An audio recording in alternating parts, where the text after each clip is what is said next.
Hi, this is Beth Kruger of Wanderful Vintage. Thanks for following along on my YouTube channel.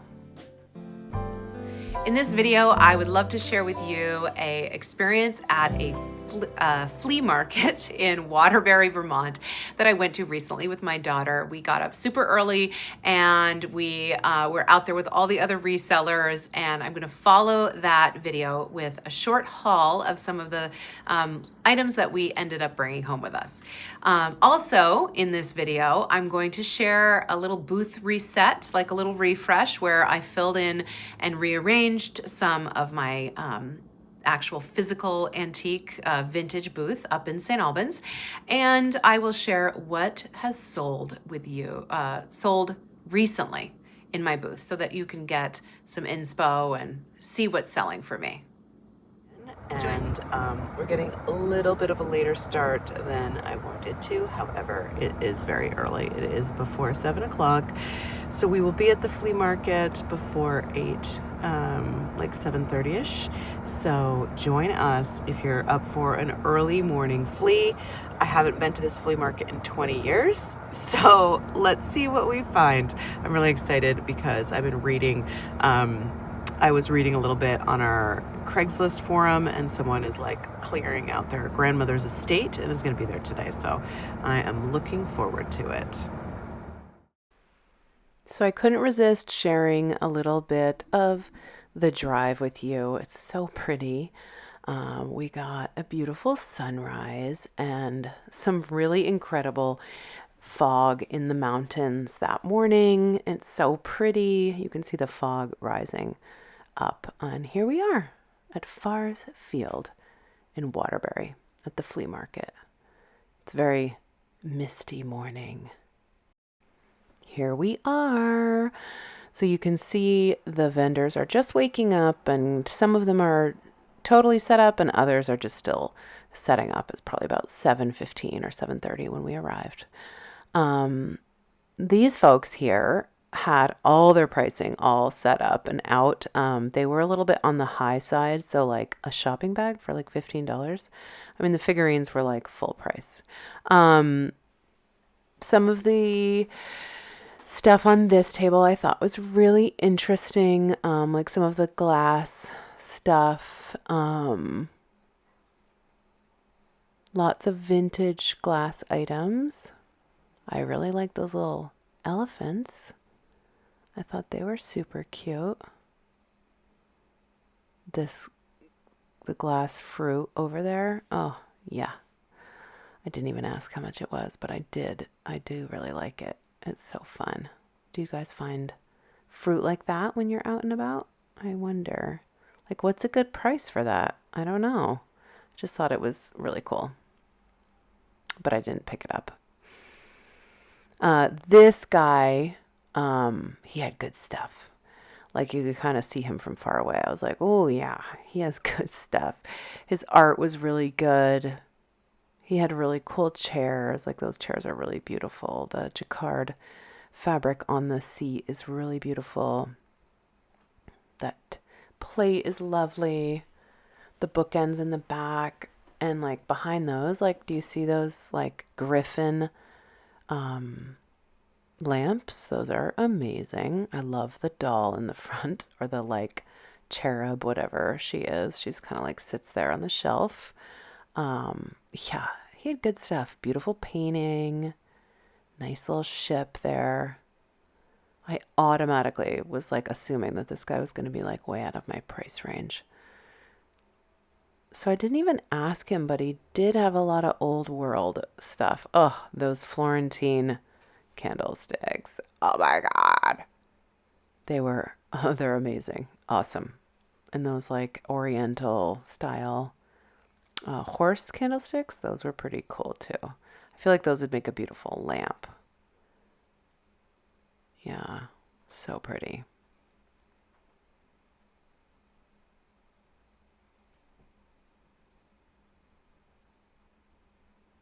And just like a lot of really cool stuff that he had. And like some of it was like, I don't know, I don't know how it all went together, but the lion bookends. Yeah, he was very popular. He had a lot of people near his booth, and he was selling a bunch of his stuff. Like the artwork was great, like reproduction, paintings, but they were like all really great. Noah really liked some of these, some of the ones behind there. Oh, this was a really cool, like, I don't know, maybe like a perfume bottle. We weren't really sure. We weren't really sure about that one. Oh, sorry about that.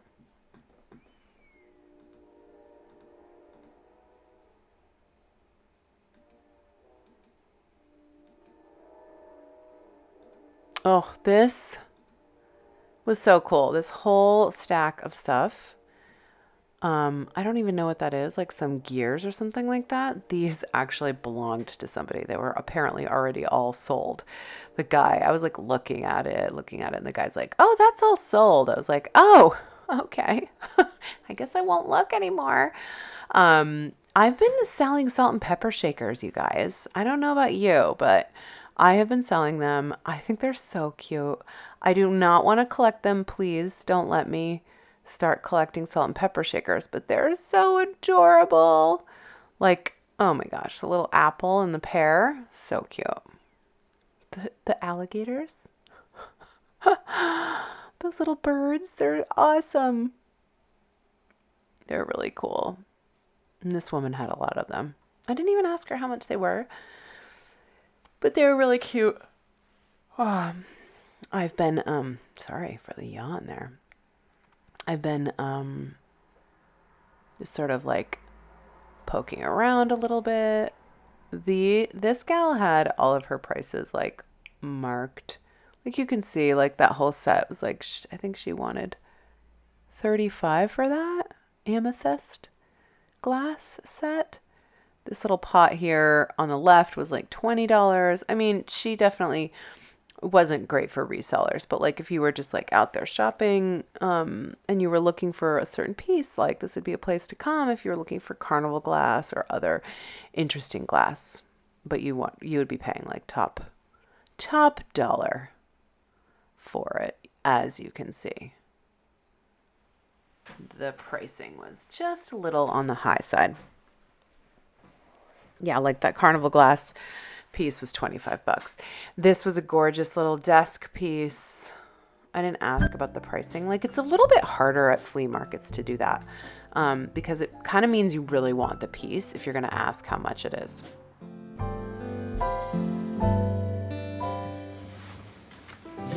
Okay, so as you can see from the footage in the Waterbury Flea Market, we had some kind of like a mixed bag of good luck and bad luck. So we got there really early. We were there with a bunch of other resellers, and there was some kind of more, I would call them like more serious flea vendors. They were there like up super early. There was the footage that you saw of the guy with like all of that really cool old world stuff. He was doing really well, really busy, and he had a lot of great stuff. But there were other people that were just like getting set up when we were like getting ready to leave. So I feel like if we had wanted to like make a day out of it and kind of like linger and be there longer, we might have been able to see more. But overall, it wasn't like the best flea market I've ever been to. I think that the vendors aren't super serious, and or the people running the event like just like don't have the right mix of vendors in there. Anyway, needless to say, we got a pretty tiny haul, but I did score some jewelry, and I really wanted to show you the jewelry because most of it's going to be for my personal use, and it was like really, really inexpensive. So I had to share with you. We came upon this very sweet couple. They were older, like in their 70s or so, 60s, maybe late 60s, 70s. The woman was...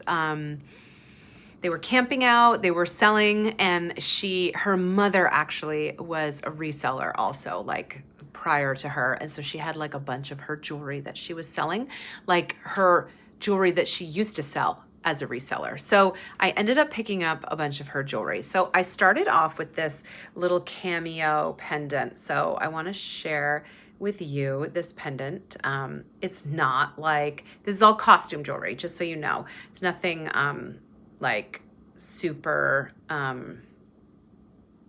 valuable, but I loved the colors. I love the cameo vibes these days. I think they're really kind of trending.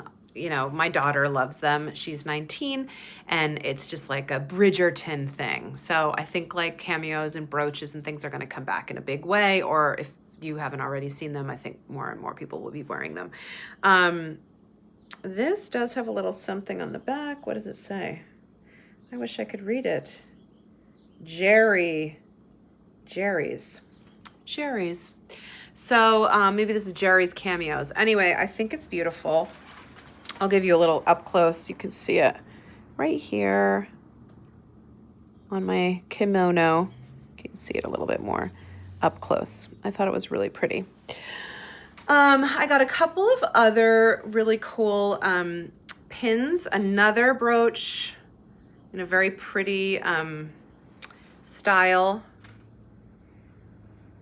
Right? Nothing, no precious stones here, but obviously the stones are kind of meant to look a little bit more precious. I love the design. I love the way that the stone in the center and on the sides. And then I do also really love the back of this piece. See, you can see there's some detail work even on the back. Again, this is costume jewelry. It's not anything super fancy, but again, I think this is like really cute to like, I mean, I'm wearing my brooches like with a button up. Like I'll do a button up and I'll like put the brooch up at the top, but I think they also look really cute, like clustered on a jacket. And you can even put them like on a scarf. Scarves are also back in, just in case you didn't know. They're trending again.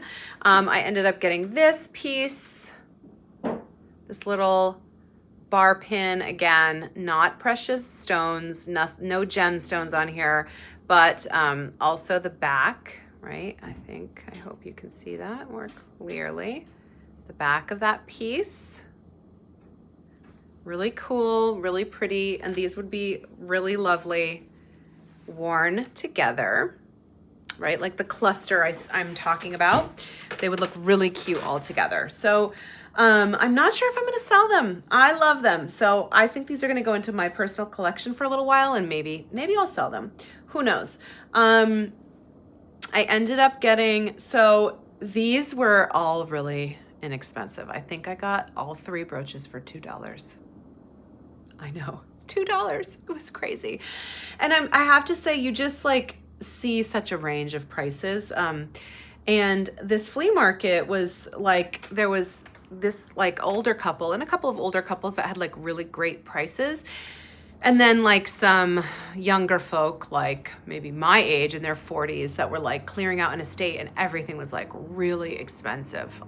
You can see in the footage, I think I talked about it, was like $75 for this, $50 for that. I'm like, yeah, that's not something a reseller is like going to be able to do anything with. So I don't know why they were advertising to resellers, because we can't resell that if we're paying $50 for like a figurine. Anyway, here's another cute piece that I got, this little bow. It's enamel. It's so cute. It's gold tone. There's no like markings on the back of it or anything like that. But again, bows are in, they're trending, and also they're just like very cute, very like coquette. And this I think was for my daughter. I got this for Noah. It was like, again, it was part of like a 3 for $2 thing. So I got that. And then I got 2 pairs of earrings. These little guys, they're like kind of a cute drop earring. You can see, right? I don't buy clip-ons ever. So these were pierced back. They're kind of like a hoop. They have like a drop look to them. I'll show you. Let's take off my earring here. You can see they kind of have like a little hoop look. and they kind of just like curl around the bottom of the ear, right? So they're very cute. They're like a little enamel, a little red enamel with a gold tone. And then I got one more little gold tone hoop style earring right here. These little guys, tiny little like braided look, like a little gold tone braid. And those are really fun. And also, again, they were like 2 for $3. So they were like less than $1 for those earrings. So they were a steal of a deal. I also, last thing I got was a gold chain. So here you go. Check it out. It's a great gold look. It is not 18 karat gold, right? It's not 14 karat, not 10, nothing. But the weight was very substantial. There was no, there's no like, what do you call it? What's the thing when it turns green? I don't know. There was just no tarnishing or anything like that. If you are like looking for, like, when you're looking at chains, if you want to like, if you're like not like, if you're able to look at the chain up close, you would look usually at the clasp. If the clasp is stamped, which sometimes it is, it sometimes has a little stamp somewhere on the clasp that'll say like 14 or 10 or 24, and it usually never says 24. 24 is like pure gold, but it might say 18, 10, 14. That will tell you what carat the gold is. And usually if the clasp is stamped, then the rest of the piece is probably most likely also the same carat weight, or at least it's like close in carat weight. But this is not. This is a costume piece of jewelry. Again, I got this for $1, and I love it. I want to show you a loop that I actually don't bring this with me ever when I'm going out shopping. But if I was like a serious jewelry person, I would bring a loop. So I have a loop. A loop is a little magnifying glass. It's a tiny little magnifying glass. It does like 10 times magnification. And I have this from when I briefly worked in a jewelry store about 10 years ago or so. I worked in a jewelry store and I did a little GIA course, and like I learned a lot about jewelry, and this loop was part of the whole experience. So a loop is what a jeweler will use to be able to see like a stone up close, and it actually really does help with identifying like what you're looking at. And you look really fancy if you have a loop and you're looking at things with the loop, and it will allow you to see things like the clasp up close. Like I can't see this with my naked eye, so I'd have to like, look through my loop. You usually bring the loop and whatever you're looking at close to each other like this. So if I'm looking at this clasp, it's in my hand here, and then the loop comes, touches I usually bring my hands together, and then I can sort of adjust how close the loop is to the object that I'm looking at. And then you bring the loop up to your eye. So I need to take my glasses off for this. I would bring it up to the eye and then adjust what I'm looking at to bring it closer or further away. So then I can see, up close, any damage to the stone. And if I'm looking at a gemstone, like a diamond or a sapphire or any other gemstone, I can see like what the gemstone actually looks like up close. You can usually see some what we call imperfections, and those imperfections may tell you actually if the gemstone is like real or not. These days, like now that we're doing a lot of lab created diamonds and lab created stones, like you don't really see any imperfections, so it's very hard to know if a piece is natural or like lab created. And sometimes with lab created stones, there are imperfections as well. But like anything that you're looking at that's vintage, you can really see a lot more when you're looking up close. You can see those imperfections, and you might be able to see what it actually is if you know what you're looking for. And then of course you can certainly see other things. Like here I can see, up close, I could see if there's any breakage in the links that I might not be able to see with the naked eye. So the loop is really handy if you're like going to try to shop for a lot of different kinds of jewelry, or if you just can't like read something up close. So maybe that's something that you want to pick up the next time that you are out thrifting or at a flea market or something. They're definitely like a jeweler's loop is definitely like something that you could find at a flea market. It's not necessarily something, it's also something you can just order online. So here's mine from GIA, and I keep it with me on occasion for when I want to look at pieces of jewelry up close.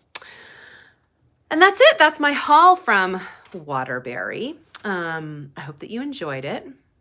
And I want to show you my booth reset. So stay tuned for that.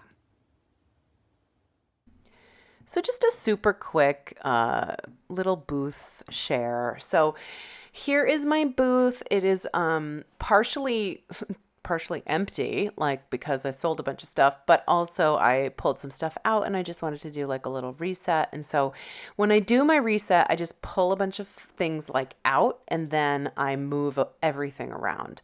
I find that as soon as I start to move things around, they sell, which is awesome. Like we like that, right? So here is my current, here's kind of like some of the current situation of what's happening in my booth, and it's looking pretty bare. So I tried to pull a bunch of stuff out and then group like items together. So you can see here, like I have my candlesticks. I'm trying to put all of those together.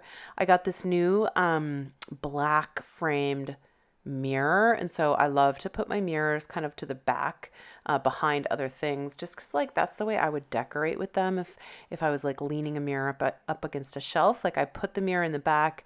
I love this black mirror, and I think it makes a great backdrop for my booth space. And then I'm just kind of like rearranging a couple pottery pieces that I have. I love this mask. It feels very Halloween-y to me, even though it's like a Polynesian mask, as you can see. But I'm just kind of like trying to group some of these dark things together to give this shelf like a really like moody fall vibe. And then up top there, I'm going to pull this piece down, and I popped this crazy platter up there. It's like this hand painted like rodeo platter that I bought at a thrift shop. I don't even think I shared it with you guys in a haul video, and that sold in like a day. Like I literally had that for like a day and it sold. So I was like, oh, a little sad because it gave like it definitely had a certain vibe, but I'm glad. I'm very glad it sold. Sorry about the dings. Oh my God. Oh my God. I already turned that on. I don't know why that's dinging. So sorry. Anyway, yeah. Oh, and my little Holy Family water font that I pulled out there was like hiding on the shelf. I pulled her out. I put her down on a main shelf, and she also sold a couple days later. I'm going to actually try to show you all the little pieces that I sold, show you some like footage of all the pieces that I sold in just a moment. But I want to show you the finished effect. Moving some things around, trying to group some like things together, trying to create like some little fall type of display. So that's what I have going on in my booth. I mean, does it all work? Like, I don't think that top shelf works, but it's happening. And I think I have a lot of empty holes in the booth actually now. I have to go up tomorrow. So I'll do more booth footage for you next time. So let me show you what sold in just a minute. So stay tuned for what sold this last couple weeks. These cardinals sold. This little blossoms painting up above here on the right sold for $18. This little Mary sold for $18, and the owl plaque for $14.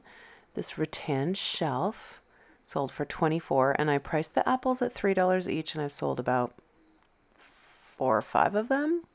This plate, I love this plate, sold pretty quick.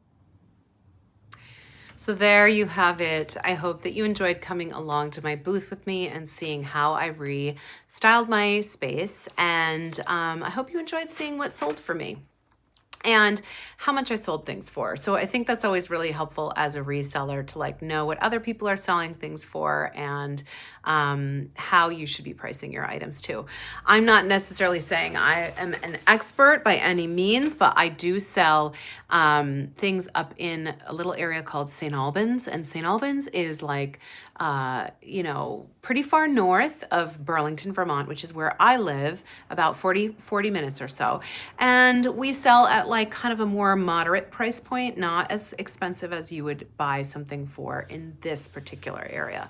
I think I could get more for my items if I lived in Burlington, but people do travel up to St. Albans for the deals. And so I think that's where we get a lot of our business from. So I hope that you enjoyed following along and seeing what I had for up at my booth. So if you like this video, please like and subscribe to my channel and let me know what else you'd like to see in the future. I'd be happy to do another booth reset. I'm actually going to be doing one soon. And as ever, I'm always going on shops and hauls, so I'll keep showing you that stuff.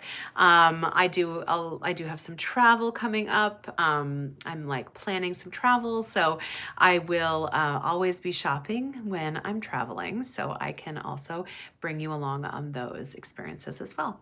So let me know in the comments. Thanks for joining me. Have a great day.